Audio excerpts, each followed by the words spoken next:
Hello everyone, চলো তোমাদের সাথে আজকে বিউটি লেডি কোম্পানির মিল্ক মেকআপের এই ডিউবটা তোমাদের সাথে শেয়ার করব। এটা হচ্ছে দ্য ভাইরাল জেলি টিন্ট। এটা চিলি রেড শেডে আছে। ইনার আর আউটার প্যাকেজিংটা তোমরা দেখতে পাচ্ছ যথেষ্ট ভালো, বাট বিষয়টা একটুখানি মেসি হয়ে যায়। আর এই যে দেখো, পুরোপুরি অ্যাবসলিউট জেলি জিগলি জিগলি একটা টিন্ট এখানে রয়েছে। ভীষণই ঠান্ডা লাগে গালে ইউজ করার পর, আর আমি একদমই স্কিন কেয়ার করার পর বেয়ার ফেসে এটাকে ইউজ করছি। যথেষ্ট লং লাস্টিং, লিটারেলি 6 থেকে 7 ঘন্টা ফেসের ওপর থেকে যায়। But each and every time আমি এটাকে ইউজ করার পর এর ওপর ফেসে কম্প্যাক্ট পাউডার ইউজ করে নিয়েছিলাম। তোমরা চাইলে ইউজ করতে পারো সামার টাইমে, যারা লং লাস্টিং ব্লাশ চাইছো খুব ভালো। বাট বেশি বাইরে বের করে এটাকে ইউজ করবে না, তাহলে জেলিটা কিন্তু ভেঙে পড়ে আসবে। আমার ক্ষেত্রেই হয়েছে, জামা কাপড়েও লিটারেলি দাগ লেগে গেছে।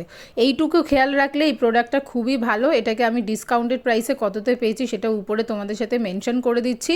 খুব খুব ভালো প্রোডাক্ট, সামারের জন্য অবশ্যই ইউজ করে দেখতে পারো।